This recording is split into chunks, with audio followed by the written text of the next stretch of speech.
दंडवत हो। पूजावसर सत्राच्या आजच्या या 8व्या सत्रामध्ये आपण दुपारचा पूजावसर बाईसाजी स्वामींना करत आहेत, तो अवसर आपण आज ऐकणार आहोत। बाईसे गोसाव्यांच्या भालप्रदेशी चंदनाचा आडा रेखिती, मोकळा क्षेती अर्चन करीती।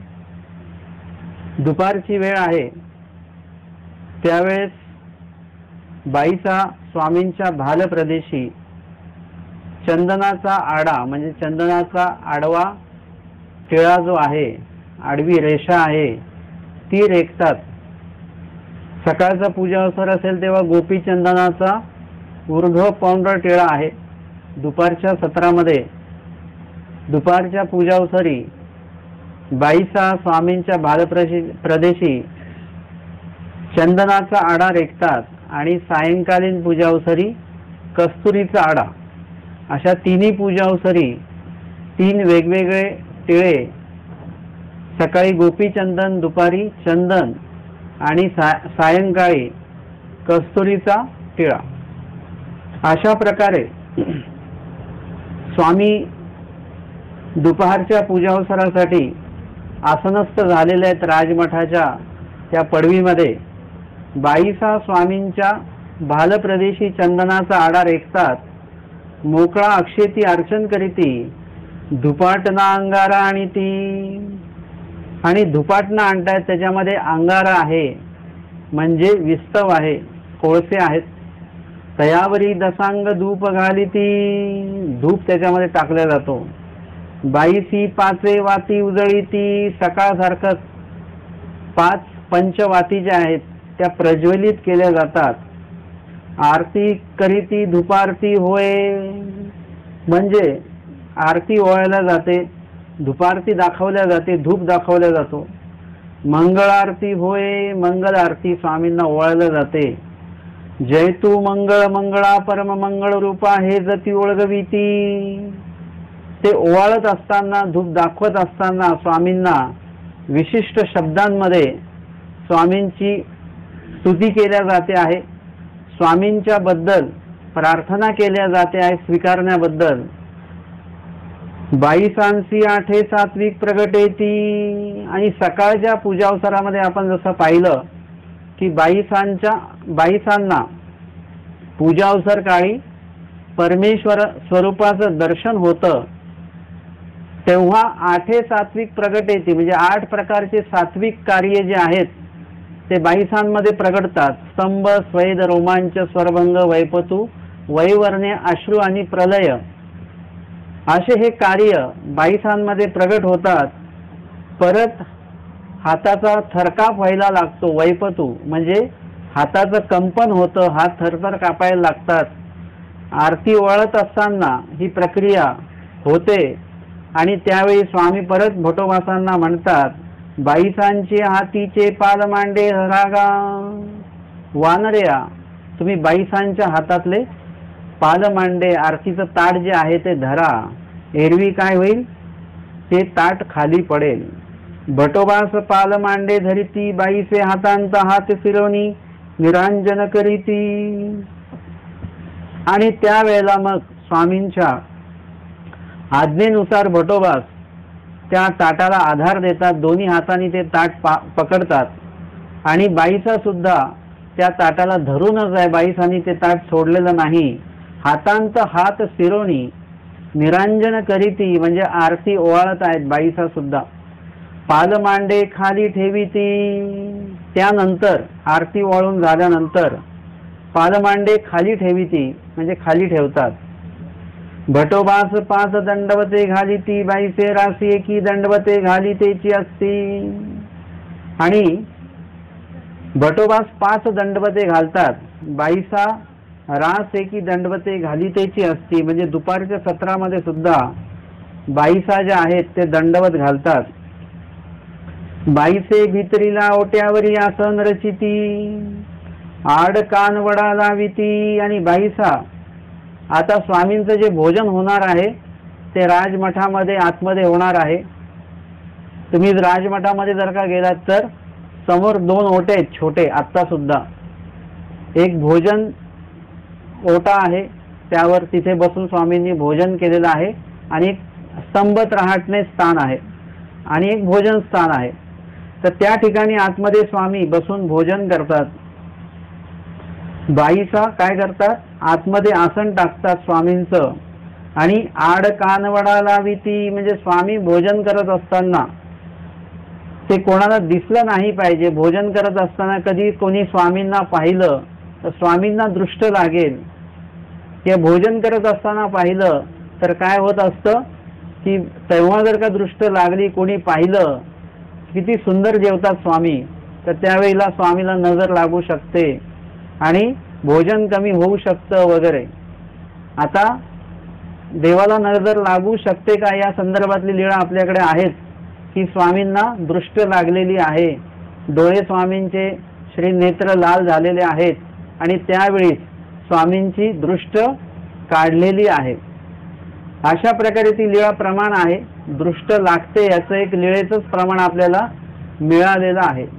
अर्थात देवाला दृष्ट लागते म्हणण्यापेक्षा परमेश्वर ती दृष्ट स्वीकारतात. म्हणजे एखाद्याचा तो प्रसव जर का असेल त्या प्रकारचा, म्हणजे परमेश्वराची स्तुतीच ते करत आहेत, पण त्याच्यामध्ये सुद्धा त्यांचा प्रसव लपलेला जर का असेल तर काय होतो, त्याच्यामुळे तो प्रसव देव स्वीकारतात. त्यांचा देवाला स्वीकारावं लागतं. जसं विषाच्या सुपाऱ्या आहेत, ते विषाचा प्रभाव काही स्वामींवर होणार नाहीये, परंतु देवाला तो विषाचा प्रभाव जो आहे तो स्वीकारावा लागला, कारण की त्यांची प्रसव चाल त्या प्रकारची होती. म्हणून या ठिकाणी दृष्ट सुद्धा स्वामींनी स्वीकारलेली आहे. तशी दृष्ट स्वामींना परत लागू नये यासाठी म्हणून बाईसा काय करतात, आड पडदा लावतात, आणि स्वामींच्या भोजनाचं ताट जे आहे ते तयार केलेलं आहे. गोसावी भीतरी बीजे करीती, आतमध्ये ओसरीमध्ये स्वामी बसलेले आहेत, आणि तिथून मग पूजा अवसर संपन्न झाल्यानंतर मग स्वामी आतमध्ये जातात राजमठामध्ये. आसनी उपविष्ट होती, आसनावर स्वामी विराजित होतात. गोसाव्यांसी आरोगणा होय, मग स्वामींचं भोजन होतं. बाईसे निम्मलोन करीती, तूप भात पहिती, दोन्ही साकवतिया कढी, आईसी आरोगणा होय. आणि मग स्वामींच्या भोजनामध्ये तूप भात पहिती, दोन्ही साकवतिया कढी, 2 भाज्या कढी वगैरे, त्याच्यावर तूप, सगळं असं भोजन जे आहे. रोज वेगवेगळं काही बनवत असतील बाईसा, पण स्वामींसाठी बनवत असताना ते काळजीपूर्वक बनवल्या जात आहे. पोळी तरी चतकोर, मांडा तरी दिडू. पोळी जर का असेल तर चतकोर पोळी, म्हणजे थोडी मोठी चपाती आहे, तर चतकोर स्वामी ग्रहण करतात. मांडा तरी दीड, मांडा असेल तर दीडच स्वामी स्वीकार करतात. पुरी तरी एक, कानवटी फेडुनी. आणि पुरी असेल तर स्वामी किती पुरी खातात, एकच पुरी खातात, म्हणजे मोठी पुरी आहे ती, आणि ते पण तिचे काठ आहेत, ते काठ काढून मधला जो भाग आहे तोच भाग स्वामी ग्रहण करतात. तूप पहिती ऐसी आरोगणा होय, असं स्वामींचं भोजन व्हायचं. पाठी ताक भाताची आरोगणा होय. आणि नंतर भात जो स्वामी खायचे तो कशासोबत खायचे, दुपारची वेळ असेल तर भात हा ताकासोबत खाल्ला जायचा. सायंकाळची वेळ असेल तर भात कशासोबत खाणार, दुधासोबत. सायंकाळी आंबट पदार्थ जे आहेत ते खायचे नाहीत, आणि आपल्याकडे सायंकाळीच नेमकी कढी असते, सगळीकडेच असते. आणि विदर्भामध्ये तर कायम कढी असतेच, फक्त चहा आणि कॉफी सोबतच कढी देत नाहीत. मी जेव्हा पहिल्यांदा विदर्भात आलो तेव्हा सगळ्याच गोष्टींसोबत कढी असायची. पण निरीक्षण केलं फक्त चहा आणि कॉफी सोबत कढी देत नाहीत, बाकी प्रत्येक जेवणासोबत कढी असते. खिरीचं बासुंदीचं जेवण जरी असलं तरी कढीची वाटीसाठी तिथे जागा केलेली असते. म्हणजे कढी ही सर्रास विदर्भामध्ये खाल्ल्या जाते.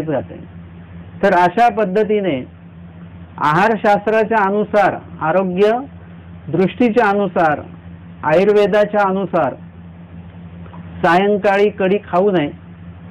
सायंकाळी भोजन सुरू असताना, जसं द्विज गोरक्षण ही लीळा जर का आपण बघितली तर त्याच्यामध्ये स्वामींना रोज शिदोरी दिल्या जाते. स्वामी त्यांचे गाई वासरे घेऊन रानामध्ये घेऊन जातात चरण्यासाठी. त्यावेळी स्वामींना दुपारी ताक आणि भात किंवा दही आणि भात असं दुपारचं भोजन शिदोरी सोबत दिल्या जाते. आणि सायंकाळी दूध भात त्याची आरोगणा दिल्या जाते. म्हणजे संध्याकाळी दूध भातच स्वामी ग्रहण करतात, आरोगण करतात. दुपारची वेळ आहे तेव्हा दुपारच्या सत्रामध्ये स्वामी काय करतात, ताक आणि भात. ताक हे पचायलाही चांगलं असतं आणि उन्हाचा काळ असल्यामुळे थोडं ताक हे थंड असतं आणि म्हणून त्या दृष्टीने सुद्धा ताक खाणं दुपारच्या वेळेला हे योग्य ठरतं. गोसाव्यांची श्रीमंत सुकुमार आरोगणा. ताक भाताची आरोगणा स्वामींना होते आहे. सर्व पदार्थ सांगितलेले आहेत. बाईसांनी कितीही पदार्थ बनवलेले असतील किंवा भिक्षांनातले काही पदार्थ, चांगला एखादा पदार्थ आलेला असेल तर तो बाईसांच्या माध्यमातून स्वामींच्या ताटामध्ये वाढला जायचा. ते जे काही भिक्षांना आलेलं असेल भक्तिजनांच्या ह्याच्यात झोळीमध्ये, त्यातले चांगला पदार्थ बाईसा निवडून स्वामींच्या ताटामध्ये ओळगवायच्या. परंतु कितीही जरी पदार्थ आले तरी ते ग्रहण करत असताना स्वामी काय सगळं संपवत नव्हते. आपलं तसं आहे की आपल्याला ताटामध्ये जेवढं वाढलं तेवढं तर आपण खातो. कोणी आग्रह करून अजून वाढलं तेही खातो. पोट भरल्यानंतर परत आग्रह कोणी केला तरी थोडंसं खाऊन घेतोच आपण. समोरच्यांना नाराज आपण करत नाही. परंतु आरोग्यशास्त्राच्या अनुसार जेवढी भूक तेवढंच खाल्लं पाहिजे, आरोग्यशास्त्र सांगतं. आणि आमचे स्वामी पण सांगतात की प्राणासी आहार द्यावा. म्हणजे जेवढी भूक असेल तेवढंच जेवलं पाहिजे. आपण प्राणाला आहार देऊन इंद्रियांना सुद्धा आहार देतो आणि स्वामी सांगतात इंद्रियांना आहार देऊ नका. जसं आता ऊन आहे, उन्हामध्ये जास्तीत जास्त पाणी पिलं पाहिजे. परंतु आपल्याला कसं पाणी लागतं, थंड पाणीच पाहिजे असतं आणि ते आपल्या इंद्रियाला चांगलं लागतं. परंतु पाहता पचनाच्या दृष्टीने किंवा किडनीच्या दृष्टीने थंड पाणी पिणं हे घातक आहे. परंतु आपल्या इंद्रियांना ते थंड पाणीच आवडतं. परंतु प्राणासाठी जर का पाहता गेलं तर थंड पाणी हे घातक आहे. माठातलं पाणी तुम्ही पिऊ शकता, फ्रीज मधलं पाणी पिताना ते घातक ठरतं. म्हणून स्वामींनी तो शिरस्ता घालून दिलेला आहे. हा नुसतंच देवानी विधी म्हणून तो सांगितलेला नाही तर आरोग्य दृष्टिकोनातनं सुद्धा स्वामी सांगतात. स्वामींचं जे काही वचन आहे किंवा एखादा आचार आहे तो केवळ आणि केवळ अध्यात्माला धरून नाहीये, तर तो पूर्णपणे आरोग्याला धरून आहे, आहाराला धरून आहे, वेळा काळाला धरून आहे की त्यावेळी ते ग्रहण करता आलं पाहिजे. एखादा राजा असतो त्याच्याकडे कुठल्याही गोष्टीची कमी नसते, सगळं त्याला मिळतं. जे पाहिजे तो मागू शकतो आणि पाहिजे ते त्याला मिळू शकतं, लगेच लोक आणून देऊ शकतात. परंतु विशेषता अशी आहे की राजा असून सुद्धा तो सगळं खात नाही. जेवढं मिळालं तेवढं खात नाही, जेवढं लागतं तेवढंच तो खातो किंवा कधीही काही खात नाही. तो ज्या ऋतूतलं जे फळ आहे ते त्याच ऋतूत तो खाणार किंवा ज्यावेळी जसं वातावरण असेल त्या वातावरणाच्या अनुसार त्याचा आहार असतो त्या राजाचा. कारण की त्याला त्याची प्रकृती जी आहे ती चांगली ठेवायची असते. राजाला शुगर झालेली चालणार नाही, ब्लड प्रेशर वाढलेलं चालणार नाही. त्याला सक्षम राहावं लागतं. कधीही शत्रूचं आक्रमण होईल त्यावेळी त्याला तयार राहावं लागतं युद्धासाठी. शत्रू सैन्य आलं तो म्हणाले की माझं तब्येत चांगली नाहीये, शत्रूला सांगा मला सर्दी झाली, आज काही मी लढू शकत नाही, तर असं चालत नाही. शत्रू आला की लगेच तयार राहावं लागतं. मग एक राजा आहे जो सर्व ऐश्वर्य संपन्न असून सुद्धा त्याचं आहारावर किती नियंत्रण आहे. मग परमेश्वर साधक जे आहेत त्यांना सुद्धा प्रत्येक कार्यासाठी उभं राहायचं आहे. कधी उन्हात चालायचं आहे, कधी थंडीमध्ये चालायचं आहे, कधी कुठली सेवा प्राप्त होईल, कधी कसं भोजन येईल, या सगळ्या गोष्टींसाठी त्याला सक्षम राहायचं असेल तर काय करावं लागेल, आहार प्रमाणात घ्यावा लागेल. अयोग्य आहार अयोग्य वेळी घेतल्या गेला नाही पाहिजे, या सगळ्या गोष्टी पाहणं गरजेचं असतं. म्हणून आमच्या स्वामींनी साधकाला एक योग्यता होईल असा आचार सुद्धा दिलेला आहे आणि प्रकृती त्याची चांगली राहील याच्याकडे सुद्धा स्वामींनी लक्ष देऊन त्या प्रकारचा आहार घ्यायला सांगितलेला आहे. आटन जे सांगितलेलं आहे ते आटन सुद्धा त्याच प्रकारचं आहे की भोजनानंतर थोडं चालायचं आहे, जेणेकरून दुपारी झोपायचं नाही. चाललात तुम्ही तर काय होईल, खाल्लेलं अन्न पचन होईल. अन्न एकदा पचलं की मग आपल्याला आजार होण्याचे ज्या काही आजार होण्याचा जो काही संधी असते ती कमी असते. आजार आपल्याला जास्त प्रमाणात होऊ शकत नाहीत जर का तुम्ही खाल्लेलं अन्न पचवलं तर. विजनाला बसण्याचा एक प्रकार असा आहे की दोन्ही पाय मोडून बसले जातात, तर जेणेकरून दोन्ही पोटऱ्या दाबल्या जातील आणि त्याच्यामुळे पचन प्रक्रिया चांगली होईल.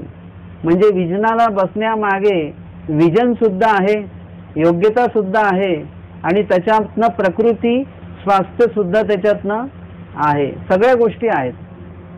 पाणी सुद्धा किती प्यायचं आहे ते सांगितलेलं आहे. तहान तर क्षमली पाहिजे आणि तृप्ती तर झाली नाही पाहिजे. आपण तृप्तपर्यंत पाणी पितो, म्हणजे इथे गळ्यापर्यंत येतं पाणी आपल्या. इतकं पाणी पिणं धोकादायक आहे.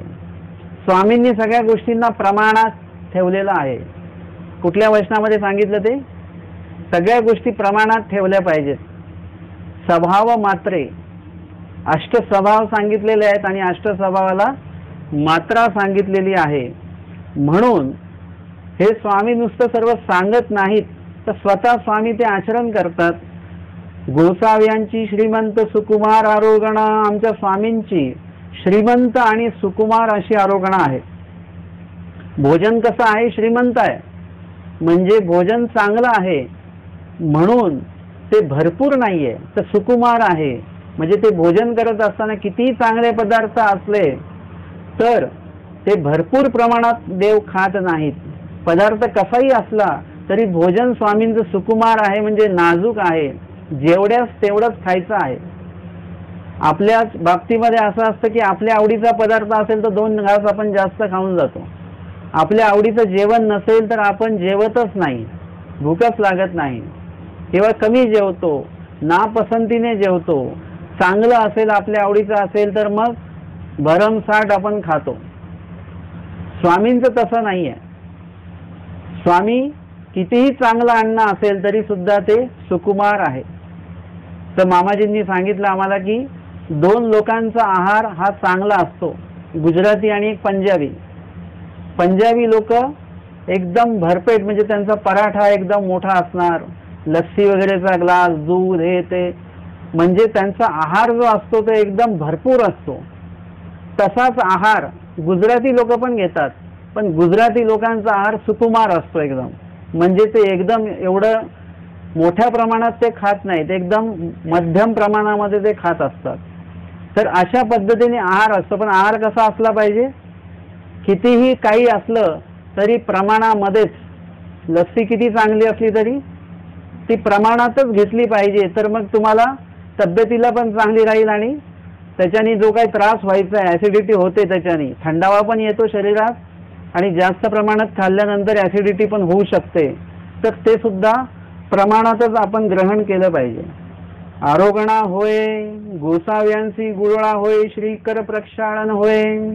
गोसावी गुळळा करीती, श्रीकर प्रक्षाळन करीती. आणि मग स्वामींची श्रीमंत आणि सुकुमार आरोगणा संपन्न झाल्यानंतर गोसाव्यांची गुळळा होय, गुळणा स्वामी करतात. लीळाचरित्र जर का वाचलं आपण आणि सर्व दृष्टिकोनातनं चौफेर पद्धतीने जर का वाचलं तर नुसतं त्याच्यामध्ये अध्यात्मच नाही आहे, त्याच्यामध्ये आरोग्य सुद्धा आहे. म्हणजे जेवल्यानंतर दात घासावेत हे आज आपल्याला डॉक्टर सांगतात, परंतु लीळाचरित्र जर का तुम्ही वाचत असाल तर त्याच्यामध्ये प्रत्येक भोजनानंतर, काही खाल्ल्यानंतर, तांबूळ परित्यागल्यानंतर आमचे स्वामी गुळणा करतात. म्हणजे श्रीमुख जे आहे, तोंड जे आहे ते स्वच्छ ठेवतात स्वामी. अन्न कण जे आहेत ते तोंडामध्ये राहिले नाही पाहिजेत. जेवल्यानंतर ब्रश करणे आमचे स्वामी त्या काळात गुळणा करायचे. किंवा सकाळच्या सत्रामध्ये आपण बघितलं जीभ स्वच्छ करायचे स्वामी. म्हणजे आपण बोलत असताना आपल्या मुखाची दुर्गंधी समोरच्याला आली नाही पाहिजे आणि आपलं मुख सुद्धा दुर्गंधीत असू नये या दृष्टिकोनातनं आपले दातही स्वच्छ पाहिजेत, आपली जीभही स्वच्छ पाहिजे. म्हणजे हे सुद्धा आपण लीळाचरित्र वाचता वाचता आपण हा जो काही भाग आहे आरोग्य विभागातला जो भाग आहे तो पण आपण लक्षात घेतला पाहिजे. स्वामी श्रीकर प्रक्षालन करतात. त्यानंतर बाईसे गोसाव्यांच्या श्रीकरी सपूर दाटना ओळगविती. सपूर दाटना म्हणजे मुलायम असं वस्त्र आहे सुताचं, ते स्वामींच्या श्रीकरामध्ये दिल्या जातं. गोसावी श्रीमुख परमार्जिती श्रीकर परमार्जिती. आमचे स्वामी श्रीमुख परमार्जिती म्हणजे पुसतात, श्रीकर परमार्जिती म्हणजे हात जे आहेत श्रीकर ते पुसतात. गोसाव्यांच्या श्रीकरी चंदन ओळगविती. चंदनाचं जो काही उगाळलेलं चंदन आहे ते गोसावी चंदने करून दोन्ही श्रीकर उलळीती. दोन्ही हाताला स्वामी चंदन चोळतात श्रीकरांना. गोसावी चंदने करून दोई श्रीकर उलळीती. भटोबा सकर्पुरा फोडी ओळगविती. खाण्याचा जो कापूर आहे त्या कापुरामध्ये सुपारीची ज्या फोडी आहेत त्या घोळून ते स्वामींना दिल्या जातात. कापूर हा कसा आहे म्हणजे पाचक आहे. खाण्याचा कापूर वेगळा, तो जाळण्याचा वेगळा. आपण जो कापूर आणतो घरामध्ये तो खायचा नाहीये बरं का, नाही तर तुम्ही कराल तो प्रयोग. तो जाळण्याचा आहे आणि मुळात पाहता तो जाळण्याचा सुद्धा कापूर नाहीये.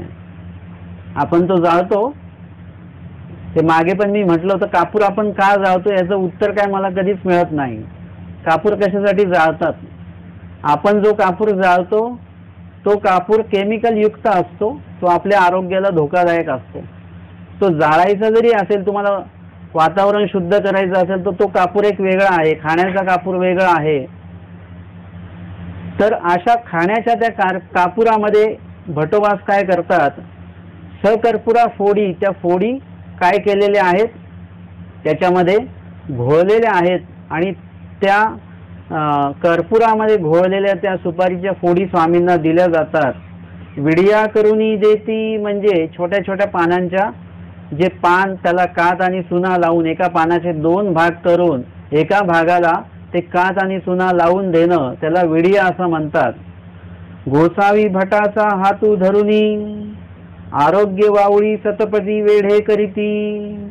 आणि तदनंतर भोजन झाल्यानंतर शतपदी वेढे करीती. आरोग्य वावळी म्हणजे शतपदी चालणे, म्हणजे किती चालायचं 100 पावलं.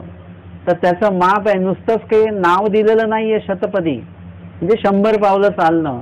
तर जेवल्यानंतर जास्त पण चालायचं नसतं. तुम्ही जेवल्यानंतर जर का 1-2 किलोमीटर फिरायला गेलात तर ते चालणार नाही. आरोग्य दृष्टिकोनातून ते सुद्धा चुकीचं आहे. एक प्रमाणातच चाललं पाहिजे थोडं, कारण की नंतर पचन प्रक्रिया आपली चालू झालेली आहे आणि आपल्या शरीरातलं सगळं रक्त पचन प्रक्रियेमध्ये उपयोगी जात आहे. त्यावेळी आपण थोडंसं चालून तदनंतर थोडं बसलं पाहिजे, दोन्ही पाय असे मोडून. अशा प्रकारे आमचे स्वामी शतपावली जे आहेत ते सुद्धा करतात. बाईसे ओटा झाडीती आणि बाईसा ओटा झाडतात. ओट्यावरी पद्मासनाचे ते शयनासन रचिती. सकाळी बाईसांनी काय केलं, ओट्यावर शयनासन असे ते पद्मासन रचलं. आता दुपारी परत ओटा स्वच्छ केला बाईसांनी आणि ओट्यावर जे पद्मासन आहे त्याचं आता काय केलेलं आहे, शयनासन केलेलं आहे. म्हणजे स्वामींना दुपारची वामकुक्षी घ्यायची आहे म्हणून ती तयारी बाईसाजी करतात. ते शयनासन रचिती गोसावी पहुड स्वीकरिती. आणि मग स्वामी त्या ओट्यावर पहुड स्वीकारतात. बाईसे भिक्षान्न काढिती. भिक्षान्न जे भक्त मंडळी घेऊन आलेले आहेत आणि बाईसाई घेऊन आले असतील ते भिक्षान्न काढलं जातं. काला करीती. काला करीती म्हणजे सगळं एकत्र केलं जातं. मुदा करीती म्हणजे त्याचे असे त्या सर्व अन्न जे काही एकत्र केलेलं आहे त्याचे मुदा केले जातात लाडू सारखं. वरी प्रसाद ठेविती. हे भिक्षांना जे आणलेलं आहे सगळ्यांनी, जे स्वामींनी दृष्टपूत सुद्धा केलेलं आहे, ते भिक्षांना एकत्र करून त्याचे मुदा करून आणि त्याच्यावर स्वामींच्या ताटातला जो प्रसाद आहे तो प्रसाद त्या लाडवावर ठेवायचा. समस्त भक्तजना पांती प्रसाद भोजन होय. आणि मग समस्त भक्तजन जे आहेत त्यांना पांती प्रसाद भोजन होय म्हणजे पंक्तीमध्ये बसून, म्हणजे एकत्रित बसतात. स्वामी सांगतात की एकत्र खानपान कीजे. एकत्र खानपान कीजे म्हणजे सगळ्यांनी सोबत बसून जेवलं पाहिजे.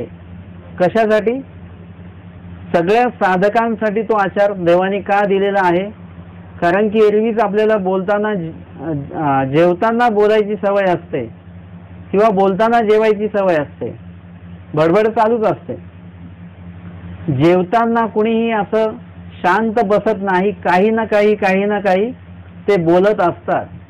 एका ठिकाणचं मी ऐकलेलं, अन्य मंदिरातलं हे ऐकलेलं होतं की त्या ठिकाणी अन्य मंदिर आहे ते, तिथे एक विशिष्ट काहीतरी त्यांचा तो मंत्र जाप आहे तो चालू असतो. बाकी तिथे जेवणारे आणि वाढणारे कुणीही बोलत नाहीत. एकदम शांततेमध्ये सगळं असतं. कोणीही हू की चूक सुद्धा करत नाही. सगळं इशाऱ्याने कार्य असतं आणि ते मंत्र जाप काय असतो तो चालू असतो. म्हणून जेवताना सुद्धा एकत्र खानपान का सांगितलं? कारण की एकत्र जे बसणारे लोक जे आहेत साधक, ते एका विचाराचे आहेत, एका अभ्यासाचे आहेत, एका जाणीवेचे लोक असल्यामुळे ते जरी बोलले तरी काय बोलतील? जेवत असतात आणि जेवताना ते कुठला विषय काढतील की त्या दिवशी ती चाकवताची भाजी खूप सुंदर झालेली, किंवा स्वामींच्या एखाद्या आरोगणेचीच लीळा ते आठवतील. स्वामींनी एखादं काहीतरी सांगितलं असेल, एकांकामध्ये आम्ही ते अन्नकण वेचत होतो ती लीळा स्वामी सांगत असतील, किंवा एकांकामध्ये स्वामींनी सांगितलेलं असेल की आम्ही त्या पूर्ण रांधवन आटामध्ये जेवत होतो तेव्हा ज्यांच्याकडे जेवायला जायचो ते इतकं सुंदर भोजन बनवायचे की त्यांचं भोजन कसं असायचं, त्याची चव कशी असायची, अनुरागासारखी, म्हणजे आवडी त्याच्यामध्ये असायची. आवडीपूर्वक ते जेवण बनवलेलं असायचं. व्यवसाय म्हणून ते देत नव्हते, आवडीपूर्वक ते जेवण बनवायचे. त्यांचं ते भोजन स्वामी आठवायचे. म्हणजे अशा काही आरोगणेच्या लीळा असतील, स्वामींच्या भोजनाच्या लीळा असतील, किंवा अजून इतर काही लीळा असतील, तर जेवताना सगळ्यांनी एकमेकांशी त्या लीळा एकमेकांना सांगितल्या पाहिजेत. एरवी बोलायचं नसतंच जेवताना, पण बोललं तरी सगळे एकत्र बसून काय बोलतील? स्वामींच्या लीळाच एकमेकांना सांगतील. एखाद्या वचन आहे त्याच्यावर काहीतरी बोलल्या जाईल. आणि अशा पद्धतीने त्याच्यामध्ये जर का एखाद्या परिच्छेद करणारी व्यक्ती असेल, आपण त्यांच्यासोबत जेवायला बसलो तर आपल्याला सुद्धा वाटेल की आपण सुद्धा काहीतरी परिच्छेद केला पाहिजे. म्हणजे अशा एका विचारांच्या लोकांसोबत तुम्ही जेवायला बसलात तर विचारांची देवाणघेवाण सुद्धा होते आणि आचाराची देवाणघेवाण सुद्धा होते. कदाचित त्यांच्याकडे एखादा चांगला विचार असेल तो आपल्याकडे येतो आणि त्यांच्याकडे एखादा चांगला आचार आपल्याला बघायला मिळाला, ऐकायला मिळाला, तो सुद्धा आपल्याकडे येऊ शकतो. म्हणून एकत्र समस्त भक्तजन जे आहेत, पांती प्रसाद भोजन होय म्हणजे सर्वांना भोजन तर व्हायचंच, पण स्वामींचा प्रसादही त्याच्यामध्ये असल्यामुळे त्याला प्रसाद भोजन असं म्हटलेलं आहे. मग भक्तजनी उंच मठासी जाती आणि मग समस्त भक्तजन उंच मठाकडे जातात. बाईसे गोसाव्यांचे चरण संहान करीती. आणि बाईसा जे आहेत त्यांचं भोजनही संपन्न झालेलं आहे. समस्त भक्तजनांचं भोजन संपन्न झालं. भक्तजन उंच मठामध्ये जाऊन बसतात. आमचे स्वामी राजमठामध्ये आहेत. बाईसा स्वामींचे चरण संहान करतात, म्हणजे स्वामींचे श्रीचरण चेपतात. आणि मग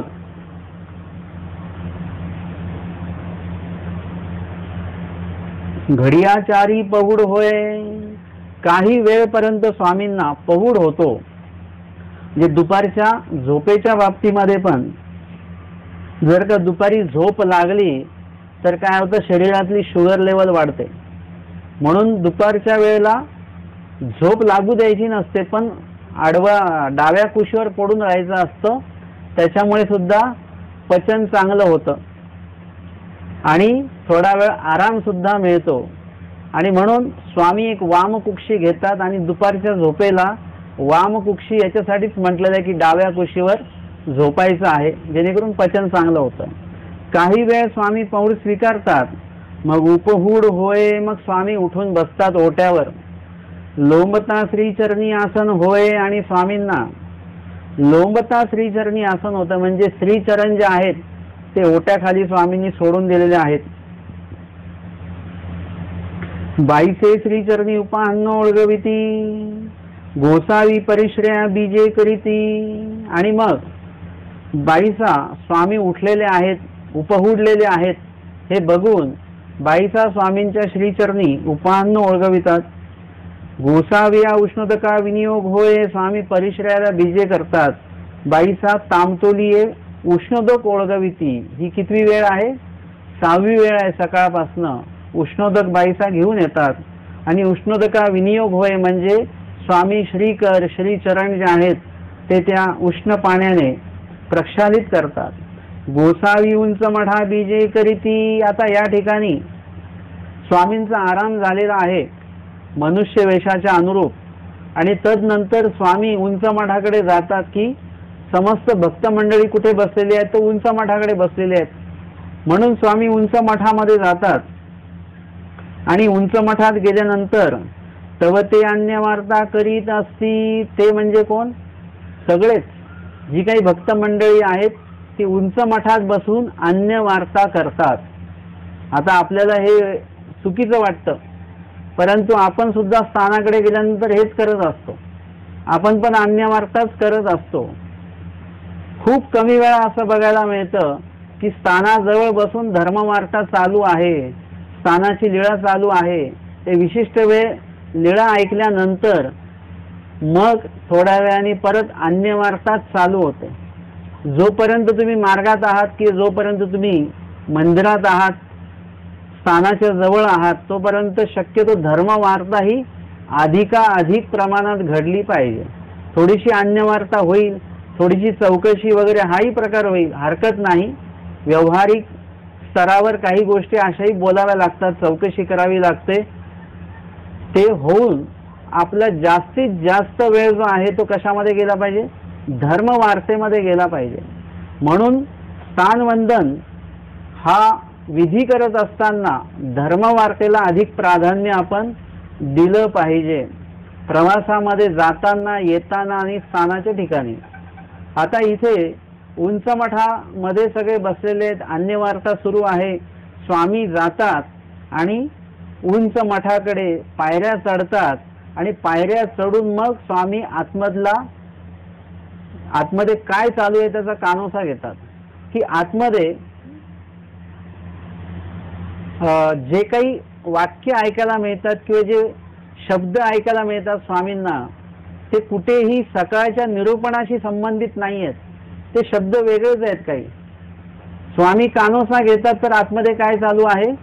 धर्मवार्ता चालू नाही, अन्य वार्ता चालू आहे. स्वामी त्या उंच मठाचं जी काही चौकट आहे त्या चौकटीच्या बाहेर जर का आपण उभे राहिलो तर डाव्या बाजूला लोपे स्थान आहे. त्या चौकटीच्या डाव्या बाजूला लोपे स्थान आहे, म्हणजे स्वामी तिथे लपले. तिथे लपले म्हणजे आडोशाला उभे राहिले, एकदम दरवाजामध्ये चौकटीत जाऊन उभे नाही राहिले, डाव्या बाजूला उभे राहिले आणि आतमध्ये काय बोलतायत, किती वेळ बोलतायत हे सगळं स्वामींनी थोडा वेळ उभं राहून 5-1 मिनिटं कानोसा घेतला आणि शब्द सगळे अन्य वार्तेचे ऐकू आले. म्हणजे मी कधी कधी कल्पना करतो ती जर का चौकट बोलायला लागली तर कितीतरी गोष्टी ती सांगेल, कितीतरी धर्मवार्ता तिथे झाल्या असतील ती चौकट सांगू शकते. पण शेवटी काय आहे, ते पाषाण आहे, प्रपंच आहे, जड आहे, ते बोलू शकत नाही. पण स्वामी तिथे लपलेले आहेत. तुम्ही जेव्हा ते उंच मठ करायला जाता, आता अर्थातच डोमेग्रामला गेल्यानंतर उंच मठ आपल्याला करता येत नाही, कारण ते सर्व नमस्कारी आहे. त्या स्थानावरच पाय देऊन परत स्थानवंदन करायला जाण्यात काही अर्थ नाही. म्हणून ते रायांगण आहे दोन्ही मठामधलं, ते असेल की उंच मठामध्ये जाऊ नये, त्या रायांगणामध्ये सुद्धा जाऊ नये, कारण पूर्ण ते नमस्कारी आमचे स्वामी शतपदी जे करतात ते त्याच रायांगणामध्ये करतात. म्हणजे ते सर्व इथून तिथून नमस्कारी आहे. तर त्याच्यामुळे ते आपण वंदन करायला जाणं म्हणजे विधीकरिता अविधी असा तो प्रकार होईल. परंतु तुम्ही राजमठाच्या इथे उभं राहून तुम्ही ते चौकट बघू शकता आणि तुम्ही एक डोळ्यासमोर तुम्ही आणू शकता की हीच ती चौकट आहे. म्हणजे स्वामी ज्या चौकटीच्या बाजूला तिथे लपलेले होते ती चौकट आजही तिथेच आणि तशीच आहे. आपल्याला ते वाटलं पाहिजे हीच ती चौकट आहे. याच्या बाजूला स्वामी लपलेले होते बाहेरच्या बाजूने. आणि स्वामी बघतात की ते अन्य वार्ता करीत असती तरी गोसावी राजमठावी जे करीती. स्वामी आतमध्ये जात नाही उंच मठामध्ये. स्वामी परत मागे येतात, राजमठाकडे येतात आणि राजमठामध्ये येऊन बसतात. आसनी उपविष्ट होती. उंच मठाकडे स्वामी गेले, पण उंच मठाच्या आतमध्ये स्वामी गेले नाहीत, कारण की उंच मठामध्ये अन्य वार्ता चालू आहे. मग राजमठामध्ये येऊन आसनावर उपविष्ट झाले. बाईसे पालवे श्रीचरण परमार्जिती आसनावरी ठेविती. दुसरा श्रीचरण परमार्जिती आसनावरी ठेविती. दोन्ही श्रीचरण बाईसांनी स्वामींचे ते पुसलेले आहेत. गोसावी म्हणती बाई पोरे अन्य वार्ता करीत असे ती. आणि मग स्वामी बाईसांना सांगतात की आम्ही उंच मठाकडे गेलेलो. म्हणजे एवढंच सांगतात की ते भक्त मंडळी सगळे जे आहेत हे सगळेजण अन्य वार्ता करतायत. आणि बाईसांना हे सांगितल्यानंतर बाईसा म्हणतात बाबा केवी जाणती. ते म्हणतात बाबा तुम्हाला कसं कळलं की ते अन्य वार्ता करतायत. अर्थात आज आपल्याला कळतं की स्वामी परमेश्वर आहे, सर्वज्ञ आहेत. तरी सुद्धा काही गोष्टी आपण देवाला सांगतोच की नाही, वेडा ठेवताना सांगितल्या जातात. असं थोडीच बघतो आपण की देवाला सगळं माहिती आहे. जे मी मागे जसं सांगितलं की आपल्यापेक्षा तो पंचगुणाचार्य तो जो आहे ग्रह झाला, आपल्यापेक्षा त्याला जास्त माहिती आहे. तो स्वामींना विनंती करतो की देवा तुमचा जर का प्रसाद मला मिळाला तर याच्यातनं मी मुक्त होईल. तर स्वामी म्हणतात तू आहेस कोण. तो म्हणतात देवा ते तू गोसावी जाणत असते की ते देवा तुम्हाला सगळं माहिती आहे, तुम्हाला काही सांगायची गरज नाही मी कोण आहे, कसा आहे, काय आहे, कशामुळे असं झालो. म्हणजे वेगळं काही शब्दात सांगायची आवश्यकता नाही. हे त्याला कळतं आहे पण आपल्याला कळत नाही. आपण वेळा ठेवताना सगळंच देवाकडे मांडत बसतो, सांगत बसतो. अर्थातच विनंती आहे ती शब्दात केलीच गेली पाहिजे, परंतु परमेश्वर सर्व जाणतात हे सुद्धा लक्षात ठेवणं गरजेचं आहे. हे जर का लक्षात राहिलं आपल्या सतत तर आपण कुठेच चुकीची क्रिया कुठली करणार नाही, कारण की देव सतत लक्ष ठेवतात आपल्याकडे. आता आपण कुठे गेलो काय की आपल्याला भीती कसली असते, ते सीसीटीव्ही कॅमेरे असतात ते आपल्याला बघत असतात. आपण काही गफलत करू शकत नाही, ते बघत असतात. मग त्याची भीती आपल्याला आहे. पण परमेश्वराचे जे नेत्र आहे, श्री नेत्र आहेत, कृपा नेत्र आहेत, तर सतत आपल्याला बघतच आहेत. मग अशा वेळेला आपल्याकडनं एखादी चुकीची क्रिया घडत असेल तर लगेच आपल्याला आठवलं पाहिजे. आपण कधी जर कोणाशी भांडत असलो तर आपल्याला आठवलं पाहिजे की देव तिकडून बघतायत, हे लक्षात आलं पाहिजे. एखादी हिंसा आपण करत असलो तर तिथे वचनही आठवलं पाहिजे, देव आपल्याला हिंसा करताना बघतायत हे जर का आठवलं की लगेच ती तुमची हिंसा तिथेच थांबेल. चुकीच्या जेवढ्या प्रक्रिया आहेत त्या आपण करत असू आणि त्यावेळेला जर का देवाची आठवण आली, देव बघतायत हे जर का लक्षात आलं तर लगेचच काय होईल, आपण तिथे थांबून जाऊ. त्या काळामध्ये स्वामी त्या ठिकाणी होते आणि मग स्वामी अन्य वार्ता करताना आपल्याला बघतील, स्वामींना ऐकू जाईल अन्य वार्ता. म्हणून न करणे अन्य वार्ता तो एक भाग वेगळा. परंतु आजच्या घडीला सुद्धा आपल्याला असं वाटत असेल की तेव्हा स्वामी प्रत्यक्ष होते, आता थोडी स्वामी इथे येऊन बघणार आहेत, आपण इथे वर येऊन अन्य वार्ता करू शकतो, काय हरकत आहे. कारण की विशेष तर खाली आहेत, देव तर खाली आहेत ना. परंतु लक्षात घ्या, आता जरी स्वामींचं सन्निधान इथे नाहीये श्रीमूर्तीचं, तरी परमेश्वर त्यांनाही बघतात, जे धर्मवार्ता करतात त्यांना प्रसन्नतेने बघतात, आणि त्यांनाही बघतात जे अन्य वार्ता करतात त्यांना खंतीच्या दृष्टीने स्वामी बघतात. उदासपूर्वक त्यांच्याकडे बघतात की यांचं कसं होईल. म्हणजे आपल्याला हे लक्षात आलं पाहिजे या लीळेतनं की जेव्हा अन्यवार्ता आपल्या मनामध्ये चालू असते, आपल्या मनामध्ये खूप सारे विचार चालू असतात. आपण निरूपणात बसलो तरी आपल्या डोक्यात वेगवेगळे विचार चालू आहेत, स्मरणाला बसलो तरी वेगवेगळे विचार चालू आहेत, एखादं महास्थान वंदन करताना सुद्धा वेगवेगळे विचार मनात चालू असतात. त्याला म्हणतात मनातले अन्य विचार. ती एक प्रकारची अन्य वार्ताच आहे, ती पण मनातल्या मनात चालू आहे अन्य वार्ता. दुसरी आहे वाचिके, आपण अन्य वार्ता प्रत्यक्ष करतो, ही एक वाचिके अन्य वार्ता आहे, एक मानसिकी अन्य वार्ता आहे. या दोन्ही अन्य वार्ता जेव्हा चालू असतात तेव्हा परमेश्वर तुमच्या हृदयामध्ये येणार नाहीत. आपण बोलतो ना एवढं आम्ही स्मरण करतो तरी सुद्धा आम्हाला काहीच फायदा होत नाही. जसं कुणीतरी म्हटलं का हो एवढं स्मरण केल्यानंतर सुद्धा एवढंच कसं काय लेखी लागतं, असा प्रश्न पडणं साहजिकच आहे ना. जसं मी सांगितलं की आपण 3 तास स्मरण केलं, त्यातलं किती लेखी लागेल? 5 मिनिटं लागेल, 10 मिनिटं लागेल, 15 मिनिटं लागेल, 3 तास लेखी नाही लागत. म्हणजे स्मरण केल्याचं गोमटा आहे 3 तास. स्मरणाच्या ऐवजी तुम्ही इतर अन्य वार्ता नाही केली, अन्य प्रक्रिया क्रिया नाही केली, त्याचं गोमटं तुम्हाला आहे. 3 तास एका ठिकाणी देवाला आठवत बसले, याचं गोमटं आहे. परंतु तुमच्या हे लक्षात आलं पाहिजे की कितीतरी वेळा आपल्या मनामध्ये अन्य विचार येतात, त्यावेळी आपलं स्मरण खंडतं. आपल्याला असं आपल्या हिशोबाने की 3 तास आम्ही बसलोय, पण 3 तास एका विचाराने बसलो नाही ना. 3 तासात अनेक विचार आले आपल्याला. स्मरण करता करता प्रवचनाला आपल्या बाजूला कोणी बसलेले असेल त्यांना लगेच आपण विचारतो, हे नाही आले आज, ते नाही आले आज. स्मरण करता करता आपण विचारत नाही, ठीक आहे विचारत नाही, परंतु मनातल्या मनातच चालतं. हे आले नाहीत बरं का, दिसत नाहीत, मनातल्या मनात चालू राहतं. असं कितीतरी वेळा होतं. 3 तास स्मरणाला बसलात तुम्ही, पण 3 तासात कितीतरी विचार मनामध्ये येत येत राहतात. त्याच्यामुळे लेखी किती लागतं? जेवढं वेळ तुम्ही मनापासनं स्मरण केलं तेवढं लेखी लागतं. मग तुम्हाला 3 तास लेखी लावायचे असतील तर 3 तास फक्त आणि फक्त देवालाच आठवता आलं पाहिजे, तर जाऊन कुठेतरी 3 तास लेखी लागणार आहेत. लागतात 3 तासही लेखी लागतात. 8 प्रहर सुद्धा लेखी लागतात. भटोबासांचे अष्टप्रहर लेखी लागायचे. परंतु त्या स्मरण करण्यामध्ये वेगळीकता आहे, आपल्या स्मरण करण्यामध्ये वेगळीकता आहे. आपण जेवताना अन्य वार्ता करतो, स्मरण करताना अन्य वार्ता चालू असते, आणि प्रवचन ऐकताना मनामध्ये अन्य वार्ता चालूच असते आपली. मग कसलं काय लेखी लागणार आणि कसं लेखी लागणार, हे त्या दृष्टीने असलं पाहिजे. म्हणून तर भटोबा जेव्हा नाथोबासांना विचारतात की आजचं निरूपण काय झालं, ते म्हणे मला काही आठवत नाही. एक ओळ तरी सांग, नाही आठवत. एक शब्द तरी सांग, ते नाही आठवत.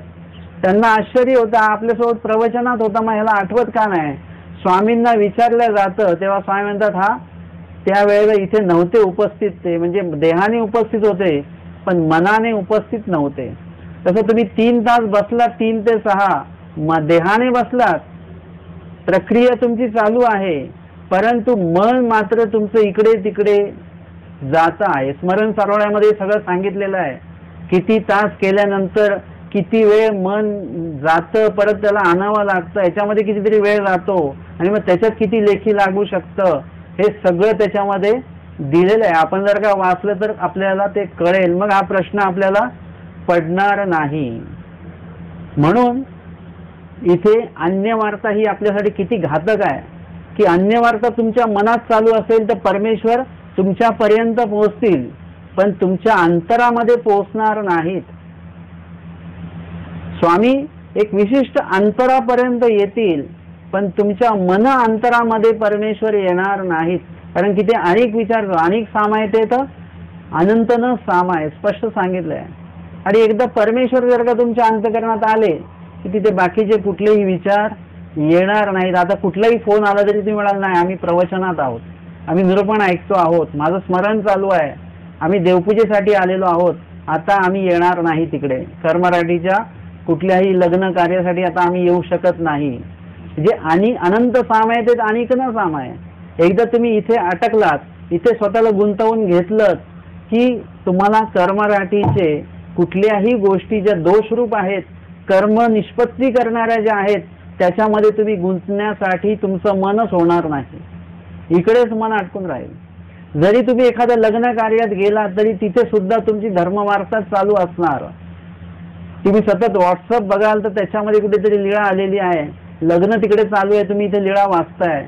एखादे साधू अधिकरणांचा फोटो तुम्ही बघताय, जुन्या शिन्नस्त्रीचा फोटो त्याच्यामध्ये येतो, तिथली लीळा आठवते. म्हणजे तुम्ही आहात कुठे पण तिथे सुद्धा तुमची धर्मवार्ता ही चालूच राहणार, कारण की अनंत सामायचे दुसरा आणि काही सामावल्या जात नाही. आणि जर का अन्य वार्ता चालू असेल तर परमेश्वर आपल्या घरी येत नाहीत, आपल्या अंतकरणात येत नाहीत, आपल्या विचारात येत नाहीत, आपल्या आचारात येत नाहीत, कुठेच परमेश्वर आपल्या आसपास पण फिरकत नाहीत. पण तेच जर का तुम्ही धर्मवार्ता करत असाल तर तुमच्या घरी देवाला बोलवण्याचा एकदम सोपा उपाय आहे की तुमच्या घरी सत्संग चालू ठेवा. कोणी साधू संत असतील सांगायला तर नसतील, काही हरकत नाही, तुम्ही तुमचं जमा. कुणी येत नसतील तर घरातल्या लोकांनी एकत्र बसा, 4 लोकांनी काहीतरी लीळा वाचन करा, स्मरण करा, देवाला आठवा. अशा प्रकारे जर का धर्मवार्ता केली तर धर्मवार्ता प्रसंगी सर्वत्र अवस्थान सांगितलंय. देवाला घरी बोलवण्याचा कितीतरी सोपा उपाय एकदम आहे, अजिबात खर्च नाही आहे. मी ते नेहमी सांगतो की मला बोलवायचं असेल तर खर्च आहे काही ना काही, ही व्यवस्था करा, ती व्यवस्था करा, ती व्यवस्था करा. पण देवाला बोलवायचं असेल 1 रुपयाचा सुद्धा खर्च नाही आहे, कुठल्याही प्रकारची व्यवस्था करायची नाही, काही नाही.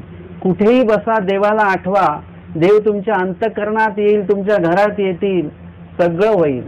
त्यासाठी वेगळी काही आरती बोलायची गरज नाही आहे. तुम्ही बोलता ना बीजे करावे, ती काही म्हणायची गरज नाही, फक्त धर्मवार्ता करा तर देव येतात. आरती म्हटल्याने देव येत नाहीत, परंतु धर्मवार्ता केल्याने मात्र देव आपल्याकडे येतात, ह्याचं स्वतः स्वामींनी ते सांगितलेलं आहे. म्हणून आपल्याला ह्या लीळेतनं हे सुद्धा लक्षात आलं की त्यांची आतमध्ये अन्यवार्ता चालू होती. स्वामी आतमध्ये गेले असते, त्यांच्याशी भेटले असते, बोलले असते, काहीतरी निरूपण केलं असतं, काहीतरी त्यांना लाभ झाला असता, पण तो लाभ झाला नाही, कारण की आतमध्ये काय चालू होतं, अन्यवार्ता चालू होती. आता बघू उद्यापासनं किंवा आजपासनं आपल्यात काय बदल होतो ते, हे एवढं ऐकल्यानंतर की आपल्या अन्यवार्तेवर काही आपल्याला काही नियंत्रण मिळवता येतं की नाही येतं ते आता लक्षात येईल. जर का कोणी दुसरा अन्यवार्ता करत असतील तर आपण तिथून अलिप्त व्हायचं, म्हणजे उठून नाही जायचं, आपलं स्मरण चालू करायचं, लीळा आठवायची, त्यांची बडबड तिकडे चालू द्या. जर असं केलं तर काय होईल आणि असं नाही केलं तर काय होईल हे आपल्याला लीळेतनं लक्षात आलेलं आहे. बाईसा म्हणतात बाबा बाबा केवी जाणती, तिथे अन्यवार्ता चालू होती. स्वामी म्हणतात बाई हे तेथ गेले होते, म्हणजे आम्ही तिथे गेलो होतो आणि तिथे गेल्यानंतर आम्ही ते थोडंसं आड उभं राहून ते ऐकलं आम्ही, आणि आतमध्ये धर्मवार्तेचा काही लवलेश नव्हता, म्हणून आम्ही परत राजमठामध्ये येऊन बसलो. आणि थोड्या वेळाने भटोबास बघतात की वामकुक्षी स्वामींची झाली असेल, म्हणून भटोबास येतात राजमठाकडे. बाईसे काहीसे नेनो व्यापारा बाहेरी निगती, कुठल्या तरी एका सेवेसाठी बाईसाच्या बाहेर पडलेले आहेत आणि तिथे भटोबास आणि बाईसांची भेट होते. बाईसापासी येती आणि जवळ येतात बाईसांच्या, आणि भटोबास म्हणतात बाई आजी गोसावी तेथ बीजे न करीतीचे ते काही, म्हणजे आज तर स्वामी रोज उठल्यानंतर स्वामी उंच मठामध्ये येतात. आज काही स्वामी आले नाही उंच मठामध्ये, उठले नाहीत का स्वामी अजून, किंवा दुसरीकडे कुठे गेलेत का? तेव्हा बाईसा म्हणतात पोरे हो तुम्ही अन्यवार्ता करीत होते ती. बाईसा म्हणतात की तुम्ही अन्यवार्ता तुमची चालू होती ना आतमध्ये. बाई गोसावी केवी जाणती, स्वामींना ते कळालं. ते म्हणतात गोसावी केवी जाणती, म्हणजे स्वामींना कसं माहीत पडलं? बाबा तेथे बीजे केले होते, म्हणजे स्वामी आले होते तिथे उंच मठामध्ये, तुम्हाला भेटायसाठीच आलेले होते, परंतु तुम्ही अन्यवार्ता करत असल्यामुळे स्वामी आतमध्ये आले नाही, बाहेर निघून आले. मग भट मुख्य करून समस्त भक्तजन भीत भीत गोसाव्यांपासी येती. आता सगळ्या भक्तजनांना स्वामी किती नाराज झालेले आहेत, उदास झालेले आहेत त्यांच्या लक्षात येतं. आणि आता स्वामींच्या समोर गेलं तर स्वामी काय करतील? शिक्षापनच करणार आहेत, ओरडणार आहेत, रागावणार आहेत. आणि मग हे सगळं लक्षात घेऊन सगळेच घाबरलेले आहेत आणि भीत भीत स्वामींच्या समोर सगळे गेलेले आहेत, खाली माना आहेत सगळ्यांच्या. आणि मग गोसावी पुसती काईका धर्मवार्ता करीत होती ती. आणि सर्व भक्तजन स्वामींसमोर आले आणि स्वामींनी त्यांना विचारलं, काईका धर्मवार्ता करीत होते ती. स्वामींनी उलट विचारलं, काय मग तुमची खूपच चांगली धर्मवार्ता चालू होती. वास्तविक काय चालू होतं? अन्य वार्ता. हेतुलिनी खालुतिया माना घालुनी भुईसी रेगा काढीती. म्हणजे जे असे बसलेले होते अजून खाली माना घातल्या गेला. स्वामींनी हे विचारल्यानंतर आता कोणी स्वामींना बघायचं, स्वामींना कोणी तोंड दाखवायचं, कोणाची हिंमत नाही. सगळ्यांनी अजून खाली माना घातल्या आणि भुईसी रेगा काढीती. म्हणजे आपल्याला काहीही बोलायला शब्द नसतील तेव्हा आपण जमिनीवर काहीतरी असं रेगोट्या करत राहतो. त्याच्यातनं निष्पन्न काही होत नाही, कुठलीच आकृती बनत नाही, परंतु आपण स्वतःला गुंतवून ठेवतो कशामध्ये तरी. आणि मग स्वामी त्यांना शिक्षापन करतात. शिक्षापनामध्ये नुसतं ओरडणे नाही आहे, तर त्याच्यामध्ये सुद्धा स्वामी धर्म सांगतात, ज्ञान सांगतात. स्वामी म्हणतात, मरा मरा पोरे हो तुम्हा पसीवरी ढोरे चांग. स्वामी म्हणतात, तुमच्यापेक्षा ढोरच चांगले आहेत. जेची खाती तेची रोवंती ती. जे खातात तेच रवंत करतात. सुक गवत खाल्लं तर सुक गवतच ते रवंत करतात, हिरवं गवत खाल्लं तर हिरवं गवतच रवंत करतात. परंतु जीवाचं कसं आहे, धर्मवार्ता ऐकतात आणि अन्य वार्ता रवंत करतो. आपण प्रवचनात बसतो किंवा आपण लीळाचरित्र उघडून काहीतरी लीळा वाचतो, स्मरणामध्ये लीळा आठवतो, अंतकरणामध्ये वगैरे लीळा आपण आठवतो त्या, परंतु मुखामध्ये आपल्या लीळा नसतात. सतत धर्मवार्ता नसते. आपल्याला थोडीशी संधी मिळाली की आपण कोणाची तरी निंदा लगेच सुरुवात करतो. निंदा कोणाचीही करणं हे खूप सोपं असतं. त्या माणसाची थोडी जरी ओळख असली आपल्याला तरी आपल्याला ती निंदा करायला सोपं पडतं. किंवा त्या माणसाची आपली ओळख जरी नसली तरी तो तिसरा माणूस कुठल्या तरी चौथ्या माणसाची काहीतरी निंदा आपल्याला सांगतो, ज्याला आपण बघितलेलंही नसतं, त्याचं नाव गाव पत्ताही माहिती नसतो, तरी सुद्धा आपण त्यांचं ते अन्य वार्ता ऐकत बसतो. म्हणजे एखादी बाई दुसऱ्या बाईला, आमचे ते सासरकडचे ते आमके टमके लांबचे नातलग, त्यांची काहीतरी निंदा ह्या बाईकडे करत असेल, ही बाई पण ते मनापासून ते सगळं ऐकते, रवंत करते ते. आणि त्या व्यक्तीला ते कधी पण विचारा, ते बरोबर सांगेल सगळं की त्यांना काय त्रास दिला वगैरे वगैरे. पण जर का त्या व्यक्तीला आपण लीळा सांगितली असेल आणि जर का लीळा विचारली की ती धाववितीची लीळा कुठली आहे, पवविती संदर्भातली लीळा कुठली सांगितलेली आहे, तेव्हा आपल्याला ती सांगता येणार नाही. परंतु इतर अन्य वार्ता ज्या ऐकलेल्या असतील त्या लवकर पटापट आपल्याला सांगता येतात, लगेच ते आपल्या लक्षातही राहतात, ते पाठांतरी होतात. आणि ते बाया म्हणतात की आमची बुद्धी चांगली नाही, वचन पाठ होत नाही, आम्हाला हे लक्षात राहत नाही, ते लक्षात राहत नाही, पण पाहता त्यांच्या खूप काही गोष्टी लक्षात राहतात. म्हणजे असं सर्रासपणे चालतं. म्हणून स्वामी म्हणतात की जीवापेक्षा ते प्राणी चांगले आहेत की जे खातात तेच रवंत करतात. आपण चांगलं ऐकतो पण रवंत करतो, म्हणजे तोंडामध्ये आपल्या चांगल्या गोष्टी नसतात, वाईटच गोष्टी सतत असतात.